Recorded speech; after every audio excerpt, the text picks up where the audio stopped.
오늘 우리가 함께 나눌 하나님의 말씀 사도행전 11장 19절부터 26절까지의 말씀과 26장 28절 29절 말씀,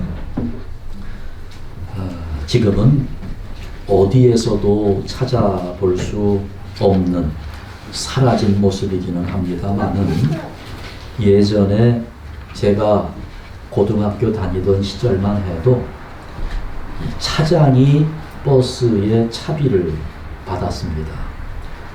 나중에는 고속버스의 안내양도 생겼고요. 참 근데 그때 시절을 생각해 보면 이 버스에 얽혀 있는 사연들이 참 많죠.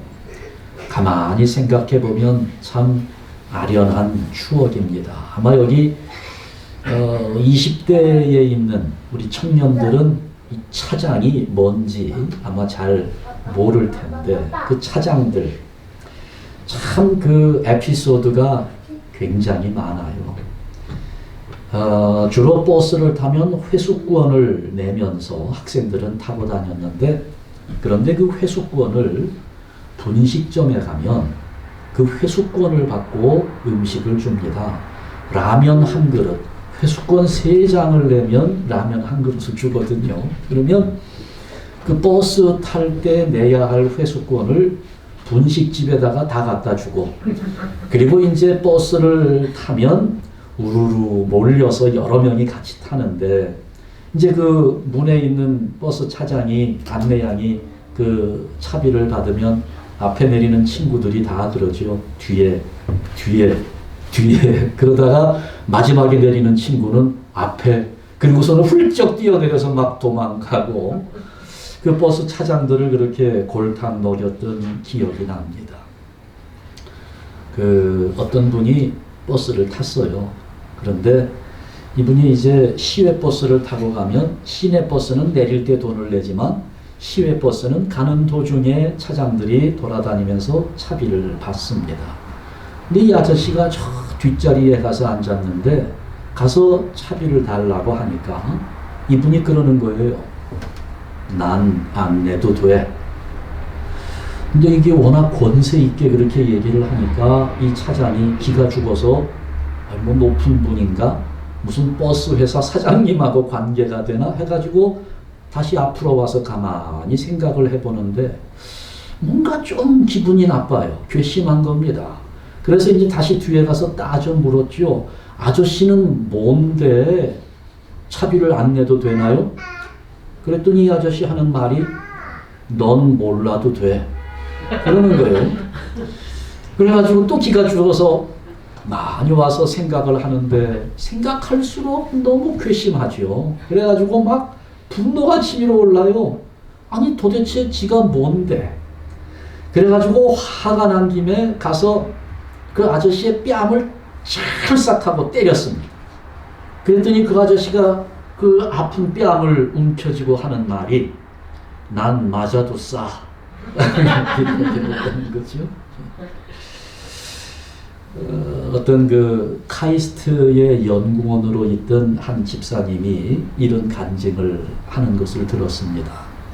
그분이 중학교 3학년 시절에 주일날 교회 가서 예배를 드리다가 큰 은혜를 받았어요.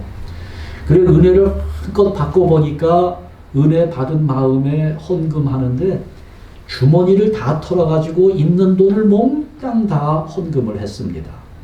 그러니 차비가 없는 거예요.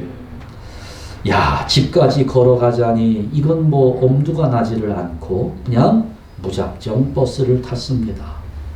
타서 가는데 내릴 곳은 다 와가는데 이게 마음은 좌불안석이에요. 무임승차. 아이고 이게 뭐 돈은 하나도 없고 차장 눈치만 살살 살펴보는데, 여러분 그 당시에 차장들이 얼마나 억셌는지 기억납니까? 그 시내버스에 사람들 가득 차면 그 문 바깥으로, 문도 못 닫잖아요. 문도 못 닫는데 그 꽉 찬 것을 그 차장이 양쪽 손잡이를 잡고 사람들을 버티면서 결국은 그 사람들을 안으로 밀어놓고 문을 닫던 그 차장들. 중3 때 그 차장 눈치를 보면서 팔뚝을 보니까 자기 팔뚝보다 더 굵은 거예요. 야, 저 팔뚝으로 한 대 맞으면 과연 얼마나 아플까? 야, 이걸 어떻게 하나? 머리를 아무리 굴려봐도 뾰족할 수가 없습니다. 그래서 기독 학생의 명예를 걸고 솔직하게 자수했습니다.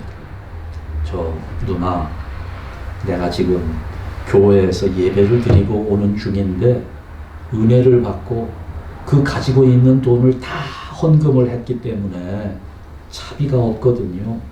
다음에 누나 만나면 꼭 차비 드릴게요 하고 얘기하면서도 마음은 편치가 않죠. 어떻게 대응이 나올지를 모르니 그러면서 눈을 찔끔 감고 도대체 욕이 나올까 주먹이 날라올까 하면서 걱정을 하고 있는데 그 버스 차장이 야, 너 교회 다니는구나. 그러니 거짓말은 안 하겠지. 다음에 만나면 꼭 내야 한다 하면서 내려주더라는 거예요. 이 50년 전 일입니다. 여러분, 그러니까 그때만 해도 사람들이 예수 믿는 사람들을 보는 눈은 지금과는 달랐다는 말입니다. 만약에 지금 이렇게 한다면 어떻게 될까요? 뭐 요즘은 버스도 차비를 받지 않는다고 합니다만은 운전기사들이 받잖아요. 자기가 알아서 이렇게 넣고 타는데 올라서서 내가 지금 교회에서 예배를 드리다가 은혜를 많이 받고 가진 돈을 다 헌금했기 때문에 지금 돈이 없어서 그러는데 내가 다음번에 탈 때 오늘 내지 않은 것까지 낼 테니까 나 좀 태워주세요 라고 하면 어떤 반응이 나올까요? 이런 정신없는 이러면서 눈을 부릅뜨고 미친놈 취급을 하지 않으면 다행입니다. 그만큼 그리스도인의 위상이 땅에 떨어졌다는 증거입니다. 예수 믿는다는 것이 개런티 해주질 않아요. 그리스도인이라고 하는 것이 우리를 예수 믿는 사람으로 인정해주는 증거가 되질 않아요. 자, 그런데 오늘 우리는 우리들 스스로가 그리스도인이라고 부르고 있습니다. 어때요, 여러분? 나는 그리스도인입니다. 이게 이제 우리가 서로 만나게 되었을 때 명함도 건네주고 그게 무슨 의미입니까?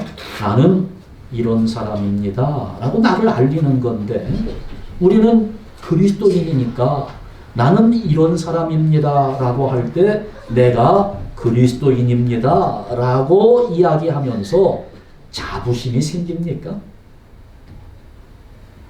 고개를 끄덕끄덕 하는 게 그렇다는 얘기인지 아니면 그렇지 못하다는 것을 이해하고 있다는 얘기인지 이게 참 구분이 잘 안 됩니다만은 어때요, 여러분? 그리스도인이라고 하는 이 호칭을 여러분은 어떤 개념으로 받아들이고 있습니까? 그저 교회에 등록하고 성경 찬송 들고 왔다 갔다 하고 그러면 그리스도인인가요? 여러분, 처음에 이 이름은 아무에게나 붙여지는 이름이 아니었습니다. 성경을 보니까 이 성경 전체에서 그리스도인이라고 하는 이 단어가 딱 3군데만 나옵니다. 오늘 우리가 읽은 사도행전 11장 26절과 또 26장 28절 그리고 이제 앞으로 살펴보겠습니다마는 베드로전서 4장 16절 요 딱 3군데에만 등장하는 단어입니다. 그러니까 여러분 교회 초기 역사 속에서는 이 그리스도인이라고 하는 이름이 흔하게 사용되지 않았어요. 아주 특별한 경우에만 붙여지는 이름이었다는 것을 알 수 있습니다. 그러다가 이 교회 역사가 2000년 동안 흘러내려오는 중에 지금은 아주 흔하게 사용되는 이름이 된 것입니다. 물론 흔하게 사용된다고 해서 나쁜 것만은 아니지요. 다른 방면에서 생각하면 흔하다는 것은 그만큼 많다는 이야기고 풍성하다는 것을 의미할 수도 있습니다. 그러나 흔하기 때문에 천한 것이 되면 안 될 겁니다.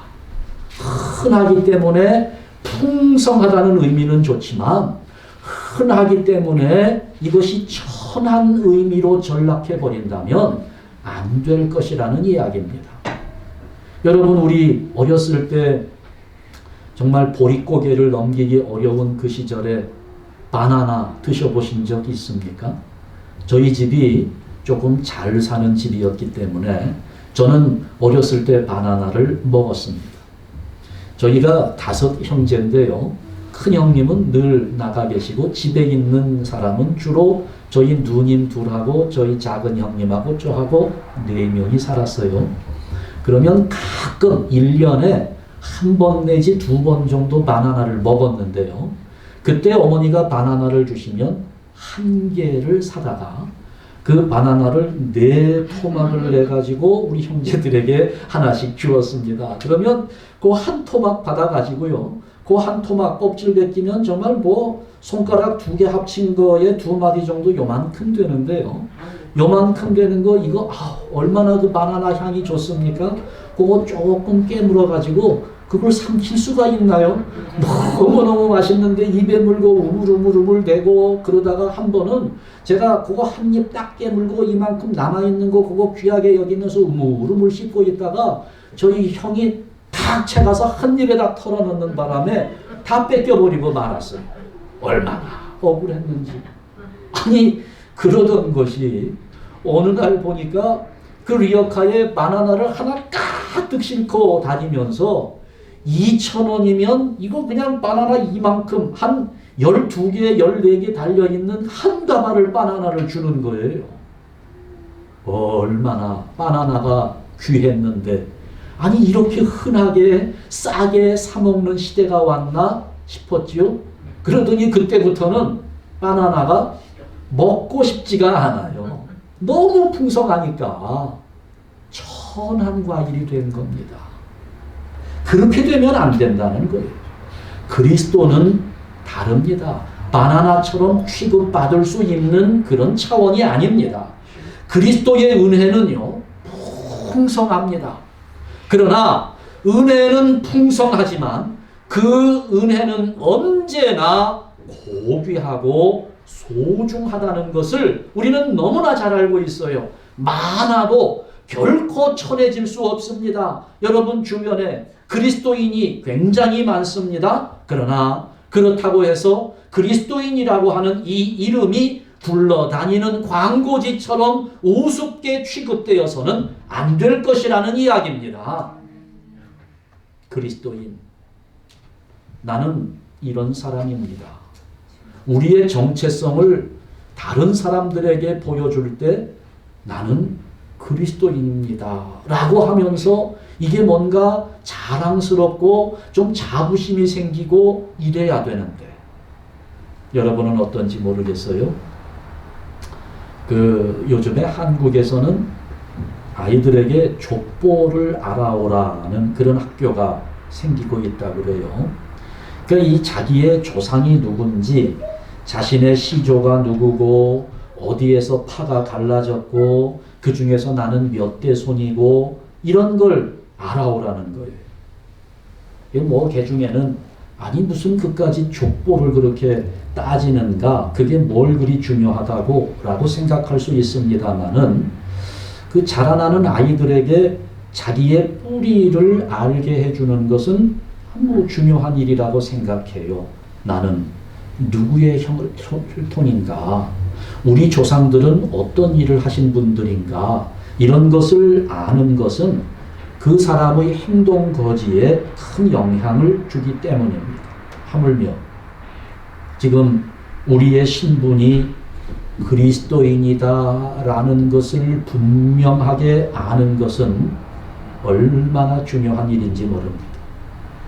그렇다면 내가 그리스도인인데 그리스도인은 어떤 사람인가? 그리고 그리스도인이기 때문에 나는 어떻게 살아야 하는가? 여러분, 이런 것들이 우리 신앙생활에 있어서 말과 행실을 좌우하는 기준이 될 수 있기 때문에 대단히 중요한 겁니다. 그래서 오늘은 이 그리스도인이라고 하는 이름이 어떤 이름인가 하는 부분을 상고하면서 함께 은혜를 나누려고 합니다. 첫 번째로 그리스도인은 예수 그리스도를 위하여 목숨을 건 사람을 말하는 것입니다. 그것이 그리스도인입니다. 교회 다닌다고 그리스도인이 아니고요. 예배에 참석했다고 해서 그리스도인이 아닙니다. 오늘 본문을 보면 그리스도인이라고 하는 이름이 처음으로 사용된 곳은 바나바와 바울이 함께 목회했던 안디옥 교회임을 알 수 있습니다. 자, 이 안디옥 교회 두 사람이 1년 동안 열심히 목회하면서 큰 부흥을 이루었던 교회입니다. 그러니까 거기 모여있는 성도들이 함께 하나님을 섬기고 예배하면서 예수님을 고백하며 그 다음에 서로 간에 사랑을 나누고 서로를 위해서 희생하는 삶을 살아갑니다. 그러니까 주변 사람들이 볼 때 이 사람들 살아가는 모습이 너무 독특한 거예요. 우리가 사는 것과는 삶이 완전히 다릅니다. 사랑하면서 희생하면서 이렇게 살아가는 이 사람들을 보면서 이 사람들은 크리스찬이다. 이 사람들은 그리스도를 따르는 사람들이다 라고 불러주기 시작했습니다. 중요한 점은 뭐냐면요. 이 교회 안에 있는 성도들이 자기들끼리 서로를 향해서 그리스도인이라고 부른 것이 아니라 교회 바깥에 있는 사람들이, 그러니까 불신자들이 교회 안에 있는 성도들을 향해서 그리스도인이라고 불러주었다는 것입니다. 그러니까 이 바깥에 있는 사람들이 볼 때 안디옥 교회의 교인들이 예수님의 말씀을 받아들이고 그 예수님 말씀대로 살아가는 모습을 보니까 너무 특별한 거예요. 완전히 다른 모습을 가지고 있습니다. 그래서 그들을 세상 사람들이 교인들을 구별해 주는 겁니다. 너희들은 그리스도인이다 라고 구별을 해 주었어요. 여러분, 누군가가 나를 부를 때 내 이름을 불러주면 좋지만 이름을 부를 때도 있지만 별명으로 부를 때가 있잖아요. 그런데 대부분의 별명은 보면 좀 기분 나쁠 때가 굉장히 많습니다. 제가 중학교 다닐 때 별명이 감자였어요. 왜 감자였을 것 같아요? 중학교 처음 들어가는데 머리를 빡빡 밀었잖아요. 제 이 머리가 동그랗게 생겼거든요. 그래서 감자 대가리라는 거죠. 감자라고 불렀습니다. 그러면 감자라고 나를 부르면 별로 그렇게 기분이 좋지를 않아요. 그보다 더 어렸을 때 초등학교 다닐 때에는 제 별명이 순댓국이었습니다. 왜 순댓국이었을까요? 이름에 순자가 들어간다고 그냥 순댓국이에요. 근데 그렇게 나를 부르면 별로 기분이 좋지 않아요. 그런데 좀 좋은 별명으로 나를 불러주면 기분이 좋습니다. 사실은 그렇지 않지만 어떤 분이 저를 보면서 꼭 영화 배우 같다라고 말해주면 제 기분이 어떨까요? 뭐 실제로 제가 그런 말 들어본 적도 사실은 있어요. 굉장히 기분이 좋습니다. 괜히 거울 한번 쳐다보면서 아니 어디가 잘생겨서 영화 배우 같다고 그랬을까? 뭐 혼자 상상하면서 착각에 빠지기도 하지요. 여러분 그렇지 않겠어요? 누가 제 아내더러 전지현하고 똑같이 생겼다 그러면 아니 같이 사는 저도 기분이 좋을 텐데 본인은 얼마나 기분이 좋겠습니까? 그런데 지금 세상에 있는 사람들이 안디옥 교회 교인들을 향해서 불러주는 이름이 뭐라고요? 그리스도인이라는 거예요. 예수님 같은 사람들이라고 칭찬해 주는 겁니다. 너희들 사는 모습을 보니까, 너희들 사랑하는 모습을 보니까, 너희가 헌신하고 너희가 이렇게 서로를 희생하면서 살아가는 모습을 보니까 너희들은 정말 예수님 같은 사람들이구나, 이렇게 칭찬해 주는 말입니다. 안디옥 교회 성도들이 얼마나 기분이 좋았겠습니까? 사람들이 우리들을 이렇게 구별하더라. 우리가 사는 모습을 보면서 우리를 그리스도인이라고 불러주더라. 기분이 좋으니까 그 다음서부터는 교회 안에서도 성도들끼리 서로를 크리스찬이라고, 그리스도인이라고 서로를 부르게 된 겁니다. 여러분, 그러니까 결론은 하나예요. 그리스도인은 어떤 사람이냐? 안디옥 교회에서 처음으로 불려졌던 그 이름을 보니까 예수님 같은 사람들이라는 겁니다. 안디옥 교회 교인들이 예수님 같은 사람들이었다는 겁니다. 우리가 그래야 합니다. 나는 이런 사람입니다. 나의 명함을 내어놓는데 내가 내어놓을 수 있는 명함이 여러 가지 있겠지요. 나를 드러낼 수 있는 게 많을 겁니다. 그러나 여러분, 정말 우리가 드러내놓는 나의 명함 가운데 자랑스럽게 내놓을 수 있는 것, 나는 이런 사람입니다. 내가 그리스도인입니다. 라고 자신있게 말하는 성도들이 되어야 한다는 겁니다. 불신자들이, 예수 안 믿는 사람들이, 세상 사람들이 우리를 보면서 야, 한샘교회 교인들은 예수님 같은 사람들이 아니냐, 예수님을 닮았다, 저렇게 사랑하면서 희생하며 살아가는 모습을 보니 예수님을 닮았다고 칭찬하면서 우리 한샘교회 교인들을 그리스도인이라고 부르게 해야 한다는 겁니다. 그러면 우리가 우리를 그리스도인이라 부르게 하려면 어떻게 해야 할까? 안디옥 교회 성도들이 어떤 사람들이었는가를 알아야 하는 겁니다. 자, 오늘 본문으로 우리가 들어갈 텐데요. 자, 19절 말씀을 보니까 그때에 스데반의 일로 일어난 환란으로 말미암아 흩어진 자들이 베니게와 구브로와 안디옥까지 이르러 유대인에게만 말씀을 전하는데, 이렇게 되어 있잖아요. 그러니까 지금 안디옥 교회는 스데반의 순교로부터 시작되었다는 말입니다. 스데반이 순교하면서 갑자기 엄청난 핍박이 교회에 주어지기 시작합니다. 맹렬해졌습니다.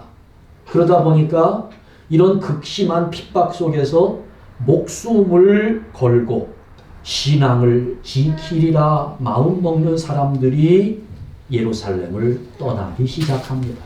여기에서는 너무 핍박이 맹렬하니까 우리의 신앙을 지키기가 어려워서 다른 곳으로 신앙을 지키기 위해서 떠난 겁니다. 여러분, 오늘 미국의 역사에도 청교도의 신앙을 알고 있잖아요. 영국에서 신앙의 자유를 갖지 못했던 자들이 자기들의 신앙을 지키기 위해서 여기 미국 땅까지 오게 된 거 아닙니까? 스데반 순교 사건을 필두로 엄청난 핍박이 교회에 밀려들 때 믿음을 지키기 위해서 고향을 떠나는 사람들이 생겨났는데, 이 사람들 복음 때문에, 예수님 때문에 지금껏 살아온 고향을 등진 것입니다. 여러분, 우리 한국교회 역사에도요, 이런 일들이 얼마나 많이 있었는지 모릅니다. 저희 집안에도 이런 일이 있었습니다. 제가 3대째 예수를 믿고 있는 집안인데요.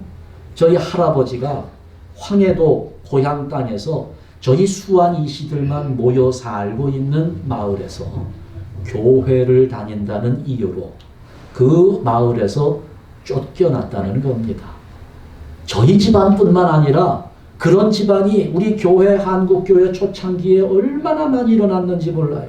교회 다니기 때문에 족보에서 이름이 지워집니다. 집에서 쫓겨나는 거예요. 그런 사람들이 너무나 많았습니다. 지금 오늘 본문의 내용이 바로 그런 상황을 설명해 주고 있는 겁니다. 내가 예수를 믿기 때문에, 내가 예수를 믿는 신앙을 지키려고 하다가 지금까지 안정된 생활을 해오던 고향을 떠나는 겁니다. 자기의 직업도 내던지고 복음을 위하여 미지의 땅으로 흩어집니다. 그러면서 발길이 닿는 곳까지 가는 거예요. 죽음을 무릅쓰고 가는 곳마다 복음을 전합니다. 그 사람들의 발걸음이 어디까지 이르렀다고요? 안디옥까지 이르게 된 것입니다. 그렇게 해서 세워진 교회가 안디옥 교회라는 거예요. 예수님 때문에 목숨을 걸었던 사람들이 복음을 전해주고 그 진리를 받아들인 사람들로 하여금 세워진 교회가 안디옥 교회의 신앙이었다는 겁니다. 그 신앙이 그들로 하여금 그리스도인이라는 이름을 얻게 했다는 거예요. 이렇게 불신자들이 처음으로 그 이름을 불러주었다고 하지만 여러분, 그러나 사실은 따져볼 때 이것은 우리 주님께서 안디옥 교회의 신앙을 인정해 주신 겁니다. 그러니까 여러분, 이 그리스도인이라고 하는 이름, 이것은 예수 그리스도를 위해서, 복음을 위해서 자기의 생명을 버리는 사람을 예수님께서 인정해 주시는 이름이라는 겁니다. 결코 가벼운 이름일 수 없어요. 지금도 하나님은 이런 사람을 찾고 계세요. 예수님을 위해서 고향을 떠날 수 있는 사람, 복음을 위해서 직업도 포기할 수 있는 사람을 찾고 있습니다. 여러분 잘 새겨서 들으셔야 돼요. 그렇다고 지금 당장 여러분 다니는 직장 사표 내고 알지도 못하는 엉뚱한데 보따리 싸서 어디론가 떠나라, 여러분 그런 말씀을 드리는 것이 아닙니다. 그런 정도의 결단을 가지고 예수를 따르는 사람을 원하신다는 겁니다. 그게 그리스도인이라는 거죠. 우리 주님의 말씀을 한번 상고해 보죠.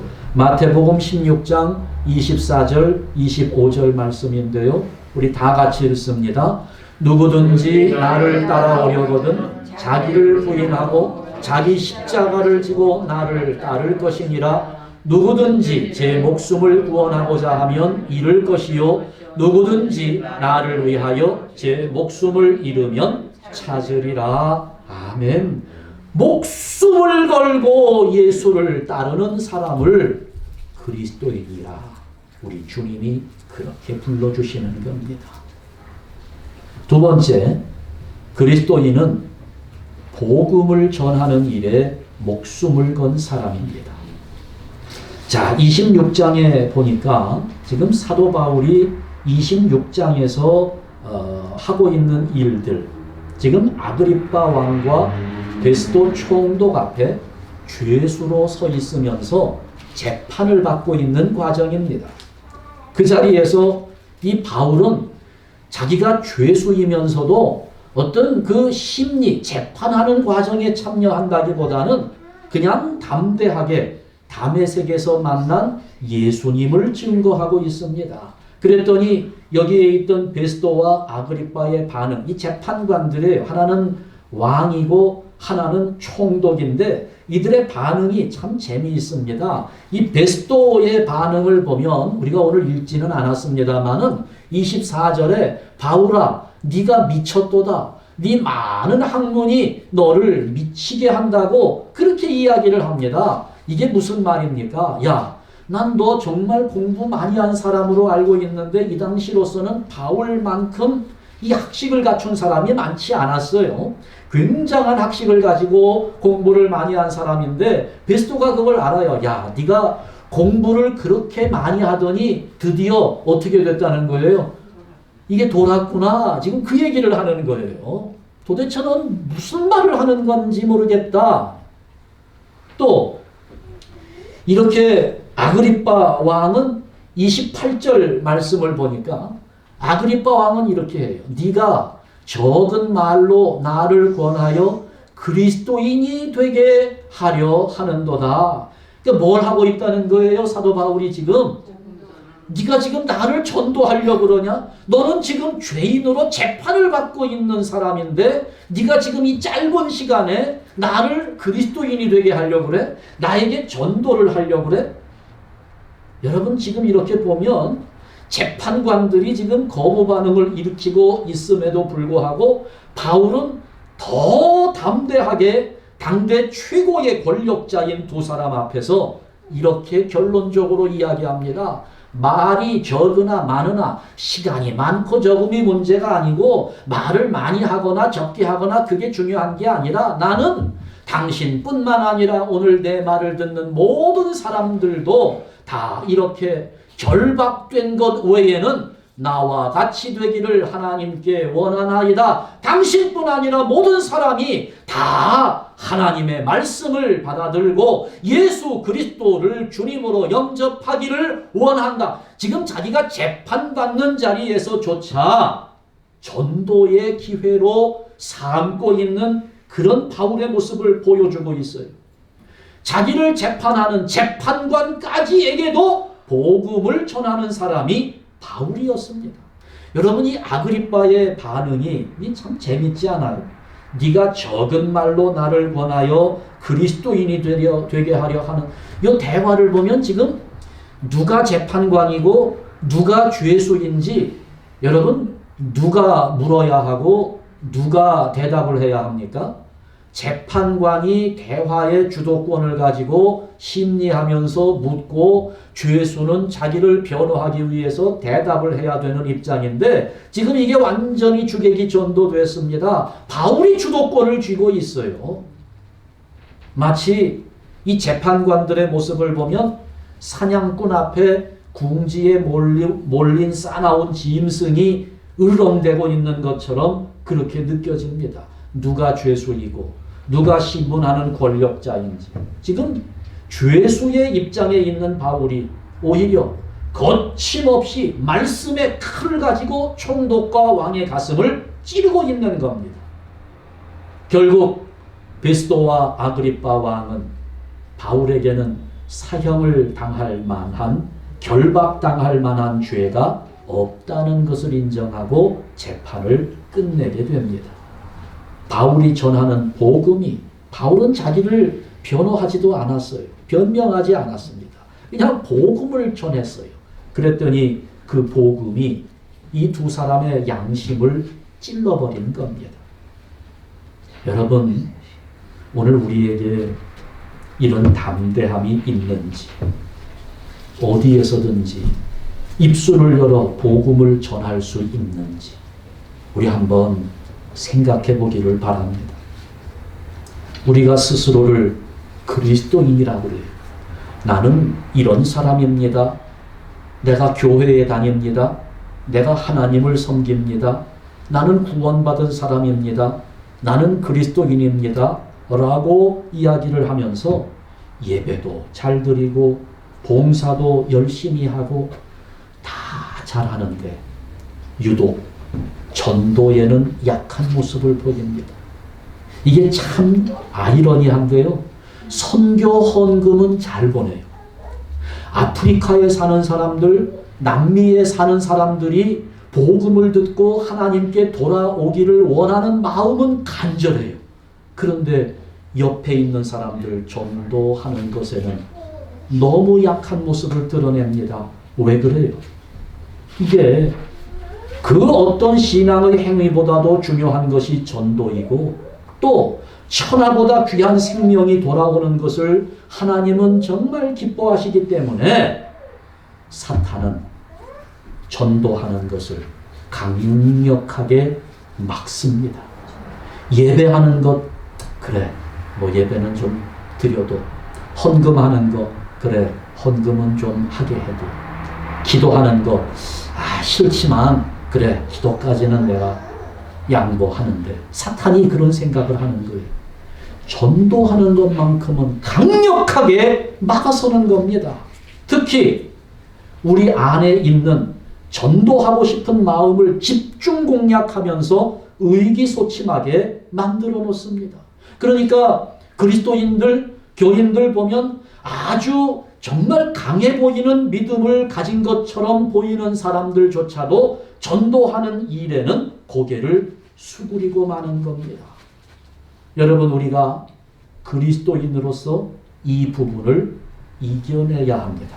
이런 사탄의 역사를 물리쳐야 하는 겁니다. 아우, 목사님, 그게요, 해도 잘 안 돼요.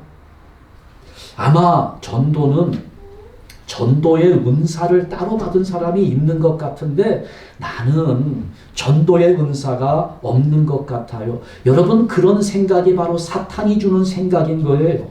은사를 받은 사람만 전도할 수 있다는 거 사탄의 속임수입니다. 물론 다를 수 있어요. 하나님께서 주신 전도의 역량은 다 다르기 때문에 어떤 사람에게는 적을 수도 있고 어떤 사람에게는 클 수도 있지만, 그러나 여러분, 전도의 열매 기억하세요. 양이 문제일 수 없습니다. 100명을 전도하건 1명을 전도하건 우리 하나님은 무엇을 더 기뻐하신다고요? 둘 다 기뻐하신다는 거예요. 1명이 돌아왔음에도 불구하고 천국에서는 잔치자리가 열린다는 겁니다. 한 생명을 귀하게 여기시는, 한 영혼을 소중하게 여기시는 우리 하나님의 그 마음, 아버지의 마음. 여러분, 전도의 열매는 양이 문제가 되지 않아요. 숫자가 문제가 아니라는 겁니다. 내가 얼마나 담대한가 하는 것이 관건입니다. 전하면 되는 것인데 전하질 못하는 거예요. 자꾸 우리는 그러니까 그 사람을 어떻게든지 꼬셔서 사탕발림 해가지고 교회에 데려오려고 하는데, 여러분, 그거 전도 아니라고 제가 말씀드렸죠. 전도는 교회로 사람들을 유인해오는 것이 아닙니다. 전도는요, 선포하는 거예요. 예수 그리스도는 우리의 주님입니다. 선포하는 겁니다. 예수님께서 우리의 죄 때문에 십자가에 달려 돌아가셨습니다. 그런데 이걸 우리가 왜 못해요? 사람을 교회에 데려오라는 것도 아니라 그것을 그 사람에게 선포하라는 것인데 왜 못합니까? 내가 이렇게 이야기했을 때 이 사람이 나를 어떻게 생각할까? 이 사람이 과연 받아들일까? 안 받아들이면 어떻게 하지? 염려하지 마세요.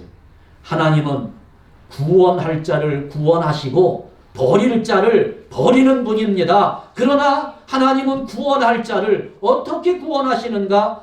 내 입술로 선포하는 그 전도의 말을 통하여 하나님은 그 영혼을 구원하신다는 사실입니다. 아멘. 이걸 우리가 감당해야 된다는 거예요. 물론 그 일을 하면서 오해를 받기도 합니다. 조롱을 당하기도 합니다. 그것 때문에 핍박을 받을 수도 있습니다. 그러나 여러분, 베드로전서 4장 16절 말씀에 사도 베드로가 우리에게 이렇게 이야기를 해주고 있어요. 우리 다 같이 읽습니다. 만일 그리스도인으로 고난을 받으면 부끄러워하지 말고 도리어 그 이름으로 하나님께 영광을 돌리라. 아멘. 여러분, 잘 생각하세요. 내가 그리스도인이기 때문에 목숨을 걸고 복음을 전하다가 뭘 받아요? 고난도 받아요. 핍박도 받습니다. 조롱도 멸시도 받습니다. 여러분, 그러나 그것이 우리를 부끄럽게 하는 일이 아니라는 겁니다. 인간적으로는 그것이 부끄럽지만 도리어 그 이름으로, 그리스도인이라고 하는 그 이름으로 우리는 뭘 하게 된다고요? 하나님께 영광을 돌리게 된다는 것입니다. 그리스도인은 그런 사람이에요. 예수님과 함께 고난받기를 마다하지 않는 사람을 그리스도인이라고 하는 것입니다. 우리는 예수님의 사람들이에요. 그래서 우리에게 붙여진 이름이 그리스도인입니다. 우리 한샘교회 성도들, 이 이름에 부끄럽지 않은 삶을 살아야 하고, 오늘 우리가 살아가는 일상생활 속에서 그리스도인으로서 나는 이런 사람입니다. 내가 그리스도인입니다. 라고 자부심을 가지고 이야기하면서 그리스도인으로서 부끄럽지 않은 삶을 누려야 할 자들이라는 것입니다. 여러분, 인생이 얼마나 짧아요. 이 세상 영원하지 않습니다. 우리가 어디에 목숨을 걸어야 할까? 헛된 것에 목숨 걸지 말고 돈 버는 것 때문에 그저 이 세상에서 살아가며 세상적인 것들을 얻기 위하여 발버둥 치면서 살지 말고, 우리 한샘교회 성도들은 오직 예수님과 복음을 위하여 목숨을 걸기를 결단하는 참 그리스도인으로 살아갈 수 있기를 주님의 이름으로 축원합니다. 기도하겠습니다.